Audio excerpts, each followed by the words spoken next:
Hello, hello, hello. It's coffee time again, I believe. And that's where we go to the Daily Mail website and look at the news. It's true. Got to get past all the wars. All the wars. There's lots and lots and lots.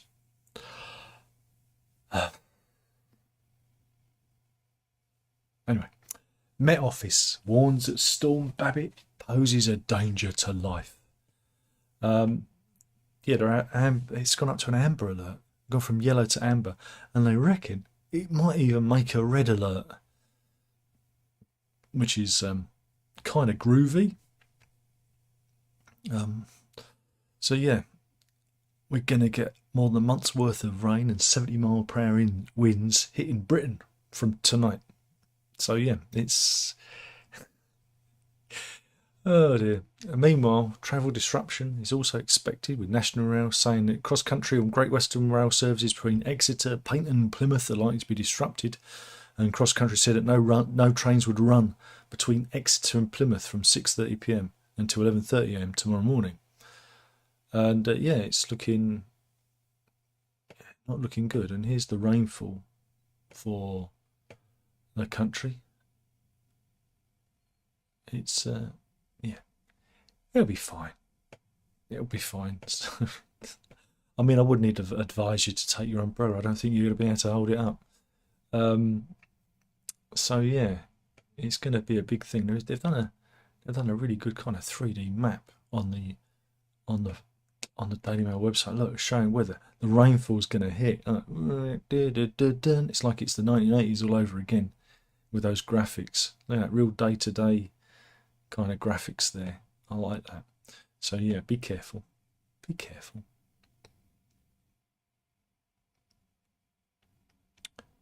La, la, la.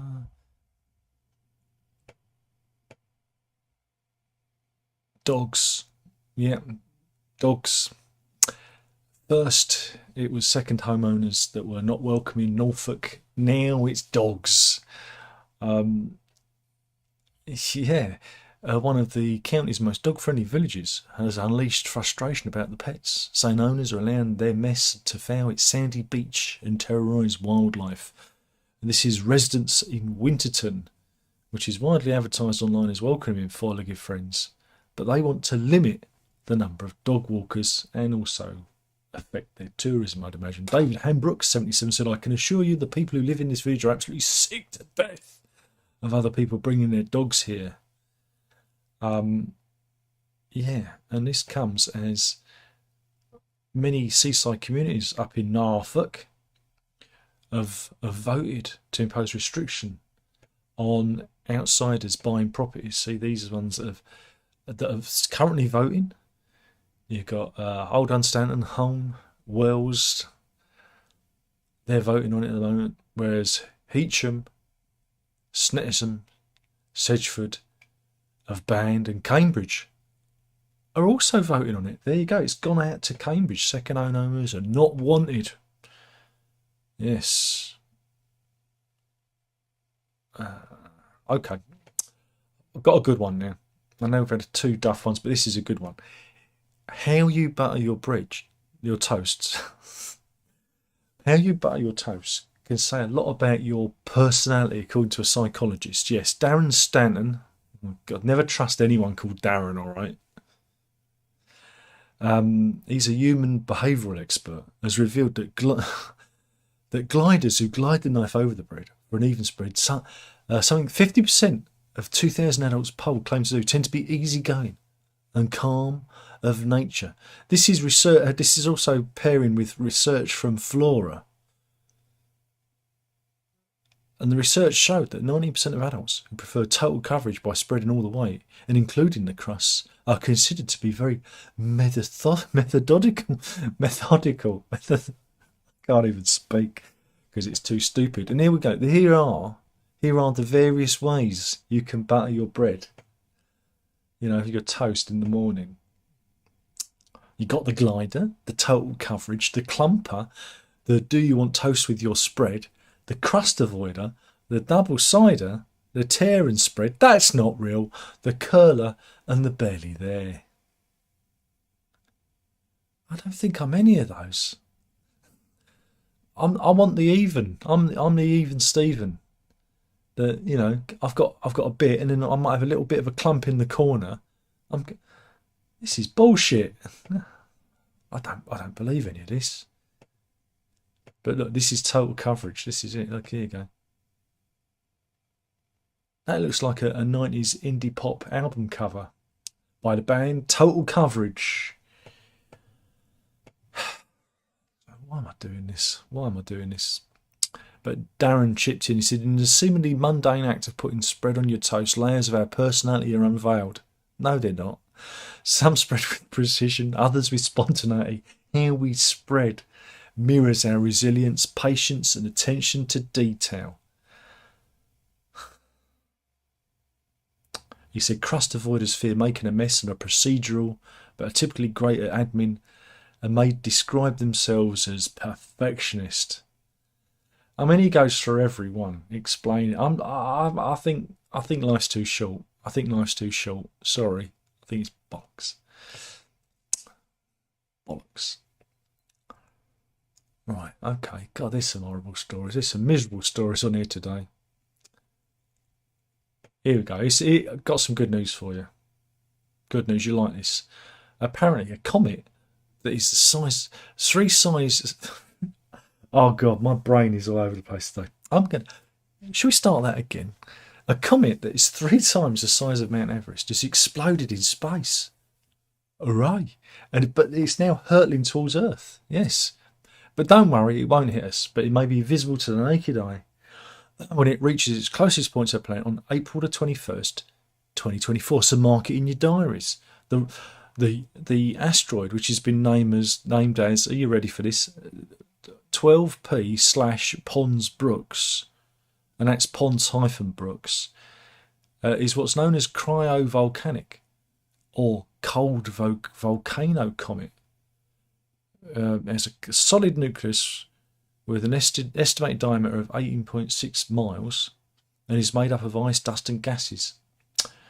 But when it's heated by the sun, it's like shaking a fizzy drinks bottle. The pressure inside the asteroid causes the gases, nitrogen and carbon monoxide, to build up, and it basically ejects parts of its icy debris.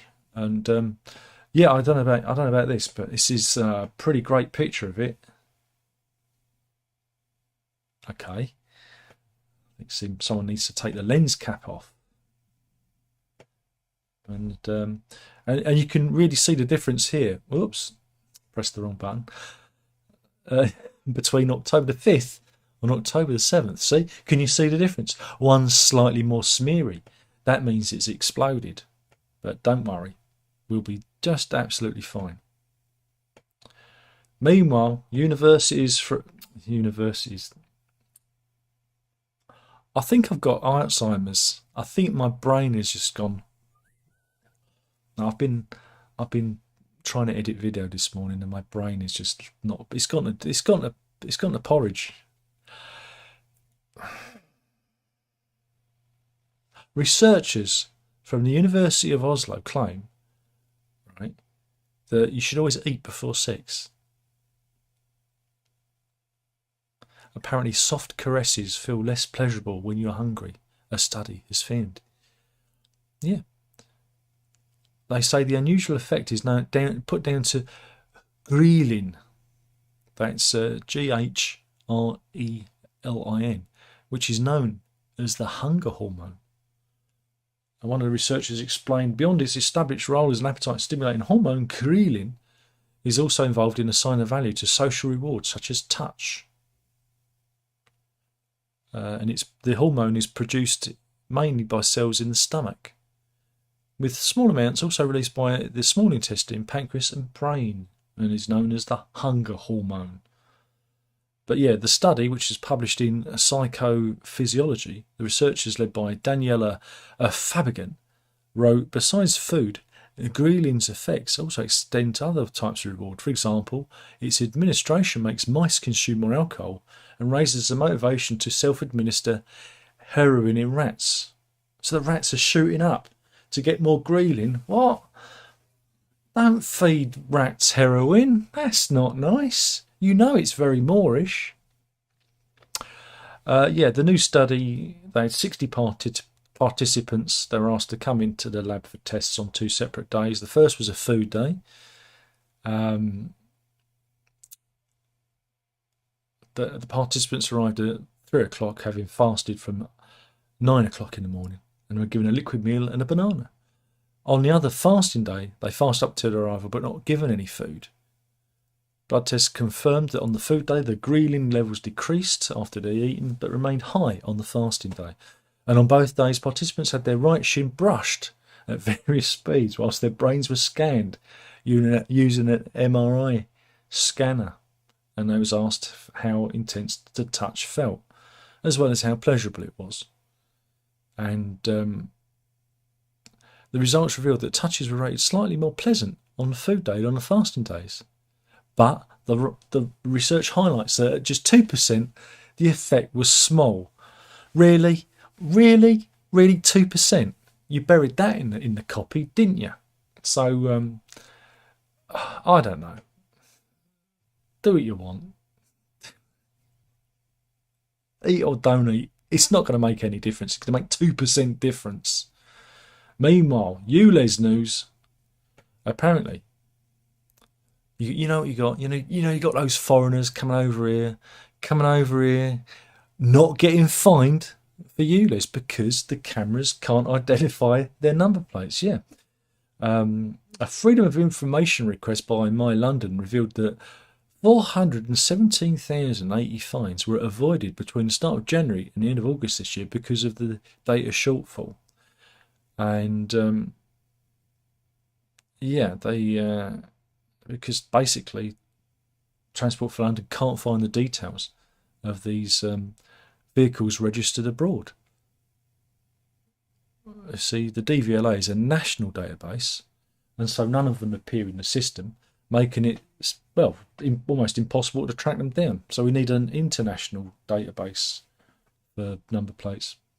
And 487,912, 925 even, Jesus. Penalties, that's going to be a good grab, isn't it? Were not issued in 2022 because of the same problem. There you go. And TfL confirmed this month that of the 168,000 fines given to foreign motorists in 2022, those fines, they reckon it was £12 million that were owed. Oh my goodness.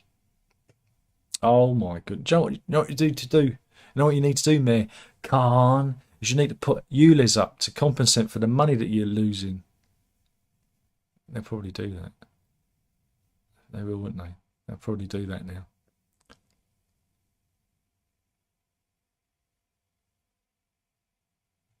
Meanwhile, they're doing one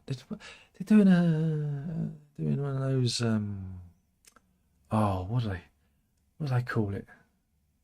One of those where they do the thing and we pay for it. They do the big thing and there's lots of money.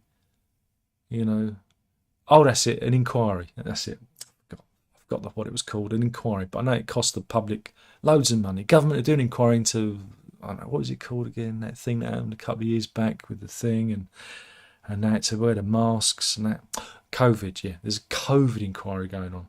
And Sir Patrick Vallance, who was the former chief scientific advisor, he kept a diary. He kept a diary during the pandemic, right? And has been described as a brain dump by his lawyer. Not very nice, is it? We have words, we have many words. The English language is wonderful, a wonderful language with many, many words, which allow us to paint pictures, especially when on the days that your brain's working, Darren. Yeah. But anyway, yeah, he kept this detailed diary at the end of immensely stressful days to protect his mental health. So he was doing it to just offload everything. Snippets have already been published as part of the COVID inquiry in the second module. We've done the first module, now we're doing the second module. And that module began this month examining the government's decision making during the darkest days of the inquiry. However, Sir Patrick Vallance is arguing that the full release of his diary would breach his human rights. Really? Really? I'm sure all the personal stuff can be reenacted, you know. All the naughty stuff, you know, because we know what they were doing. He probably had someone on the desk, you know. You know what I'm saying? Oh, here he is, looking a bit concerned. He's thinking, I don't want my missus to find out what's in my diary. It's private. And so, yeah, he's fighting to have his diaries, well, not used, you know, which is, again, that's not good. And, you know, some people are thinking, well, has he got something to hide? Has he got something to hide? I don't know. Release the diaries. I'm sure they can redact them, like I say, to keep all the saucy stuff. That's what it is. It's all the saucy stuff. Secret. Meanwhile, we have an update on the turkey lady. Oh, wait a minute. This time, she's not on sticks. This is Noel Obkarskas. Of course it is. The turkey lady. Do you remember? She was the one who was terrorising her neighbours with turkeys and look, here's a turkey. She had turkeys that wandered around, and she just basically made videos about her neighbours and harassed them, and, you know, posted YouTube videos of her neighbours, you know, winding them up on the video. I don't even know what's going on here. Is she doing that to herself? Anyway, there was a court case, do you remember, when she was going to be done for harassment. But don't worry. A Miss or Mrs. Obkarskas of Pulford, Cheshire, walked free from court this week with a £120 fine as the judge urged her to get on better with her neighbours. The 64-year-old insisted that she was the victim of a hate campaign because everyone's a racist, they vote for Brexit, I'm Lithuanian, blah, blah, blah. But outside the court, she declared, I think it's excessive that this whole thing went to court. I'm not exactly Boadicea, or Boudica, as they say it now. It was Boadicea when I was a kid. I'm just a 64-year-old fat little woman. But you've got to remember, the retired accountant blocked her neighbour's driveway with foam during the YouTube hate campaign and was just very, very bad. She, again, videoed everyone, and you remember the story. At Chester Magistrates Court, she was also ordered to pay £348 in costs and a victim surcharge after she was found guilty of harassment between March and May last year. She was facing 12 weeks in jail under sentencing guidelines, but the prisons are so full, you're not going to prison anymore. Remember that, folks. You're not going to prison because the prisons are too full. But yeah, the turkeys are still running amok. Here we go. This is how she was pictured before the court case. Transformation. She's cured. She's cured, all right. Now she doesn't need sticks. Well, isn't that good news? No one's going to prison. The turkey woman survives. Right. So there we go. What else have we got?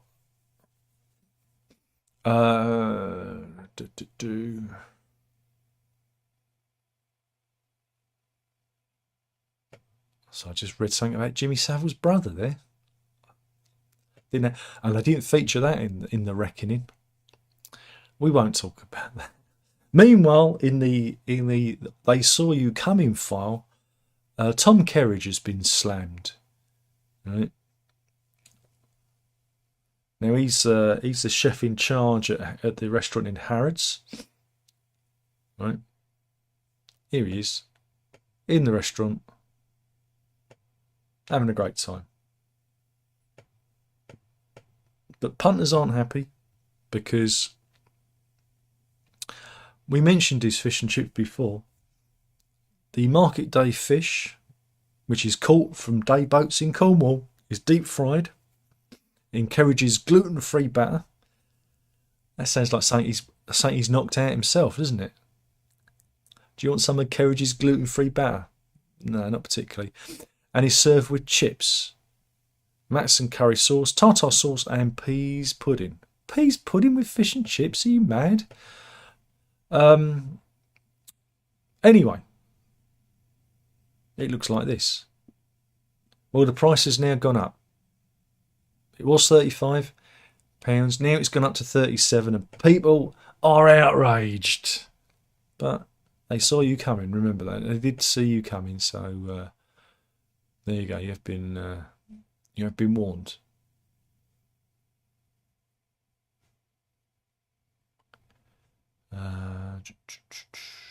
Got anything else here?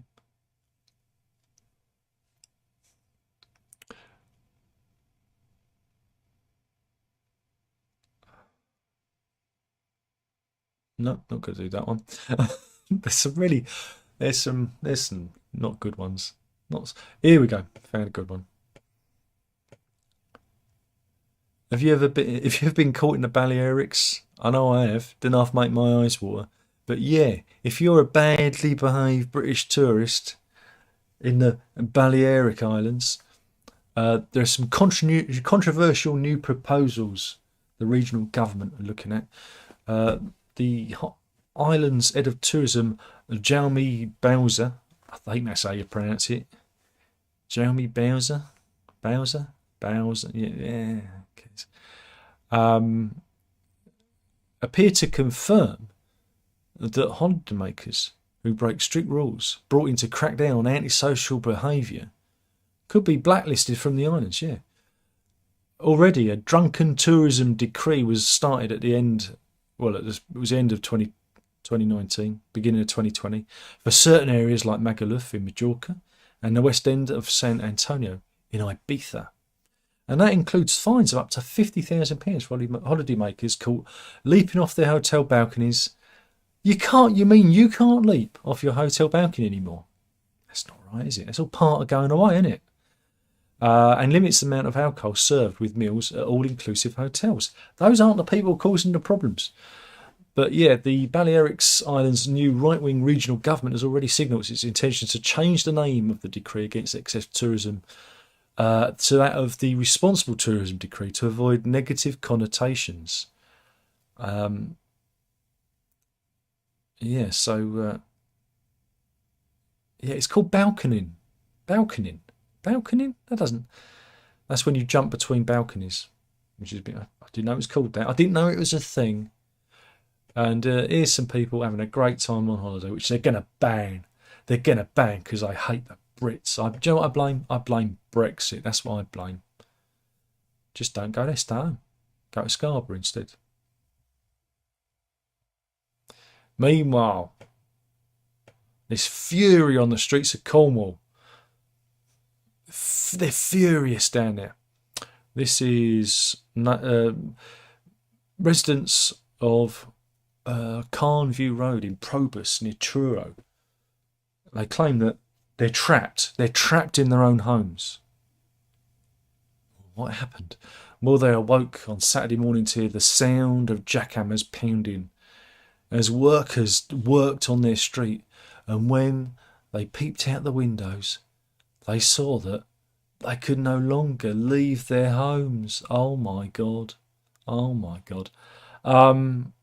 They've dug up trenches outside their homes to lay super fast broadband cables, I believe.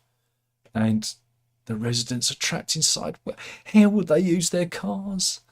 How will they live? But apparently they had no idea this was going to happen. It was completely a surprise. There you go. They'll be moaning about lampposts next, won't they? Do you remember the telegraph poles? There's a story about that today. But yeah, apparently the contractor company, Wildernet, is expected to be in the area throughout the week. Meanwhile, And Mr. Wilson said, one of my neighbours works nights and had to stay his partners because he couldn't get into his house. I think he could. If he'd have parked round the corner and walked, I'm sure he could have got through. Wildnet told our councillors that no properties would be blocked off, but they were. What I don't understand is why they're putting supervised broadband down when we already have it. It's called competition, my son. Competition. Meanwhile, local Cornwall councillor Karen Glasson, who lives in Probus, admitted that things could have been handled better. She said the parish council knew that some work was going to take place, but I completely understand it was not communicated with the residents effectively. That could have been done better. There have been some issues with the contractors. But there you go. So, apparently Wildnet's been awarded a £36 million contract from the government in January to connect up 9,250 homes and business to the lightning fast broadband in the southwest and mid Cornwall. There you go. There you go. So if you're in Cornwall, you'll be able to see me in glorious 4K. Glorious I am. Glorious.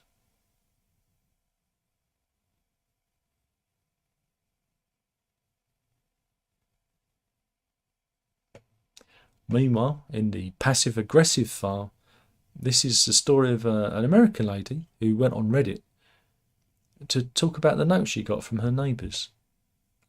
She got this note. It says, "Hello, we've communicated before about the running multiple times before, comma. Unfortunately, this will be the last attempt. If you don't get it under control, you have an officer at your door each night for your noise complaint. You have the opportunity to change this outcome. As to if you do or not, it is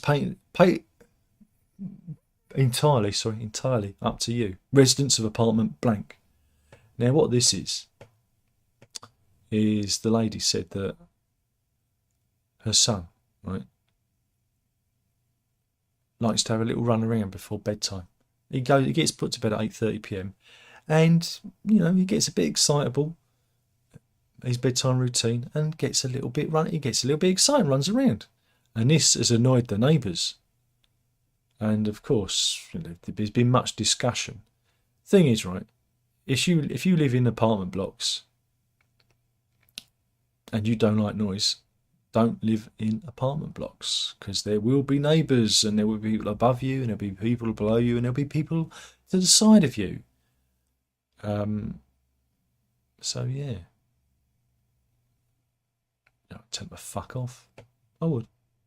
But it is America. They'll probably shoot her. You know what the Americans are like.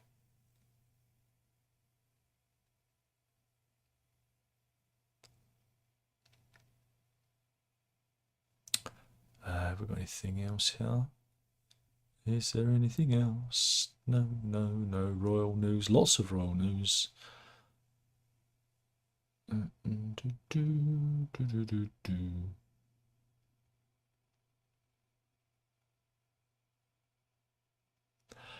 Okay, how about bizarre tattoos? Let's do it, eh? Is this from Bored Panda? Yes, they've stolen this from Bored Panda, and I'm stealing it from the Daily Mail. So it kind of comes around. Everything goes around. It's karma. First one, I don't know. I don't see the humour in that myself. Do you? Mind you, looks like someone's done it in black biro on his head. That's a good one. It's like a little hamster in a wheel. That's all right. That little piggy's gone to market indeed. Where did that little piggy go? Eh? Brenda. He's had Brenda on his back. That is the name of my mother-in-law. I'm going to save that and send it to my daughter because she will find that funny. I don't even know what that is. Multicoloured freckles. Okay. That can't be real. Oh dear. That does look like... Is it kind of Michael Jackson, Mike Tyson crossover with the jersey of Michael Jordan? There. Indeed, knowledge is indeed power. And it's really helpful if you can spell it.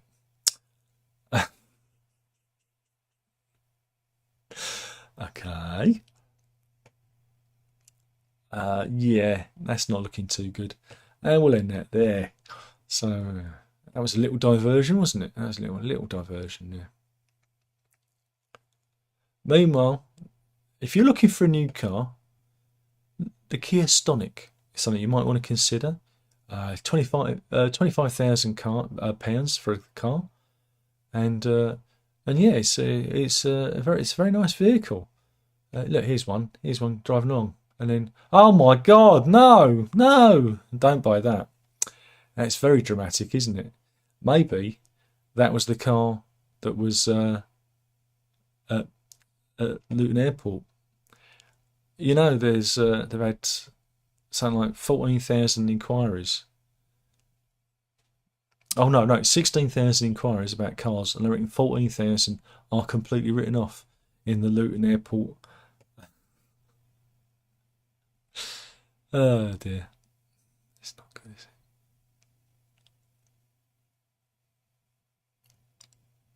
Meanwhile, they reckon that the Hollywood actors' strike could mean no Christmas television. Oh no. And that 2024 movie releases could be pushed back for an entire year. No more new movies? What are we going to do? Gee, they could watch English movies, couldn't they? British movies.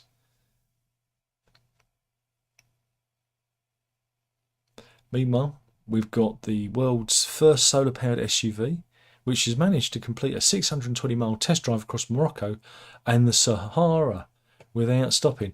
Well, that's because it's in Morocco and the Sahara. Bring it over here. It's a cloud. Conks out. That's the Stella Terra, the world's first off-road solar SUV. And it was designed by students at Eindhoven University of Technology. So, yeah. Pretty good stuff.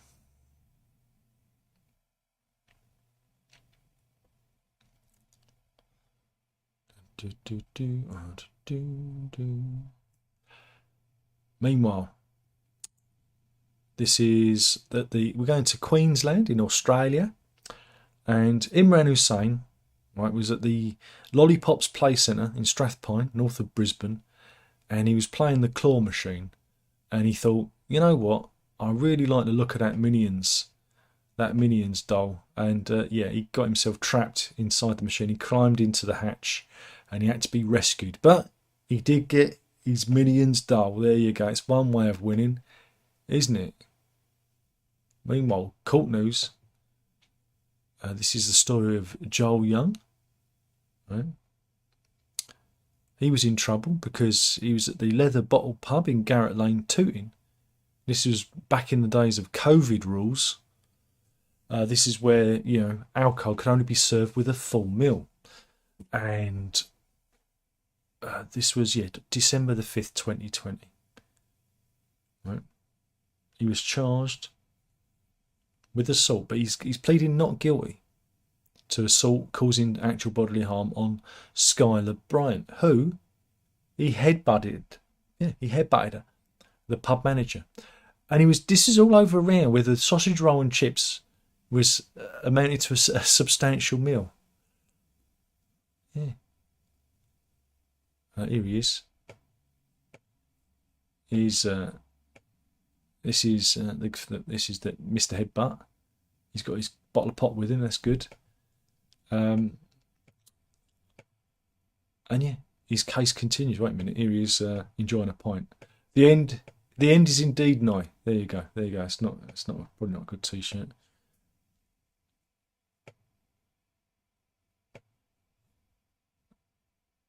So yeah, he's arguing. He's saying that, you know, I didn't do it. And the trial continues. But more importantly, he's a social media TV expert who's worked on loads of TV shows. Here he is with Vic and Bob. Thing is, on that day, he wasn't being very social. You have to see what happens to him, eh? Maybe. Do you think he's gonna get cleared? Doubt it. So yeah, it's not good stories. Oh dear.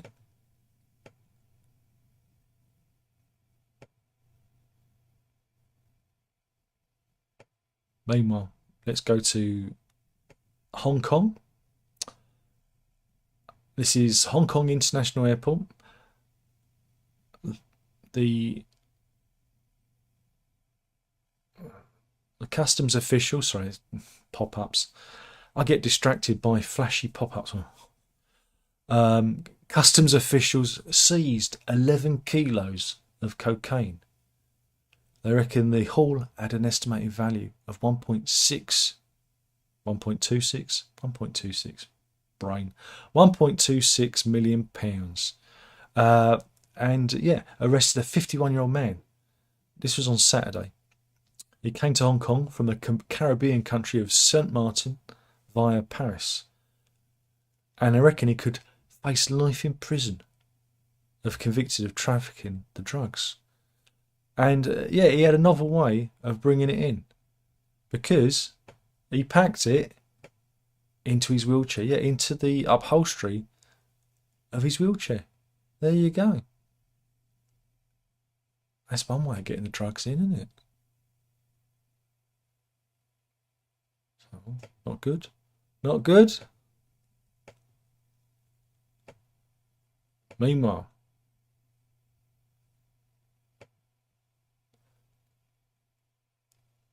we've got animal news. We're at the Dudley Zoo. Dudley Zoo. And there's a problem. There's a problem at Dudley Zoo. The zoo, right, houses 200 species of animals. And they've posted a request on social media. Here's a picture of Dudley Zoo. There you go. There we go. But yeah, they've posted a request on social media because they've got a problem with this fella who keeps breaking into the zoo. Yeah, a cat keeps coming into the zoo and spending time with the various animals in their enclosures. Again, Dudley's in the West Midlands, if you're not familiar. So, yeah, again, one visitor even claimed they saw the cat in the gibbon enclosure. Right? And another visitor said they saw the cat near the spider monkey cage.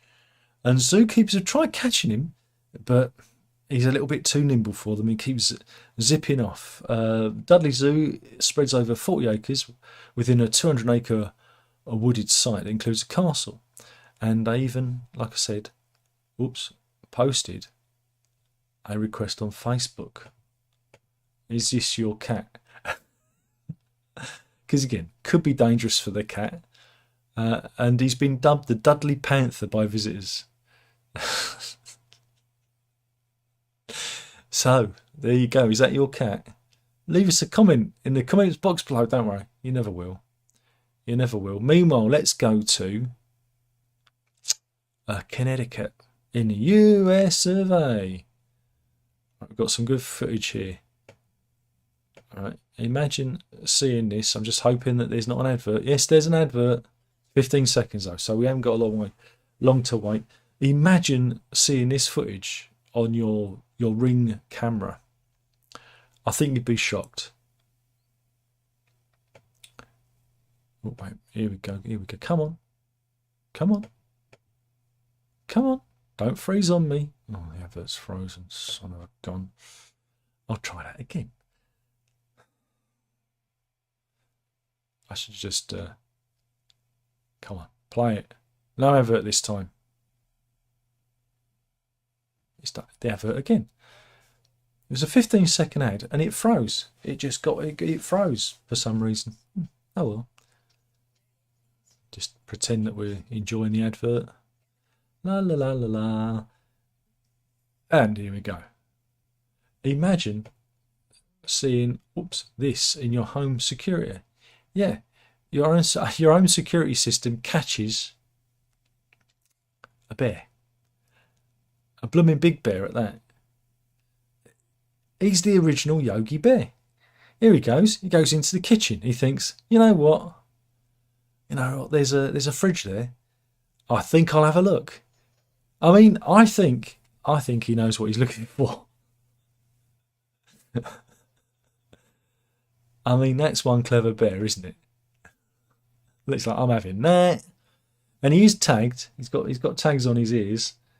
And he thinks, you know what? I'm just going to take that and I'm going out. Off we go. Dump. And yeah. The bear got what he wanted and he left. That's it. That's it. That's all I've got. Is there anybody in there? 8 people in.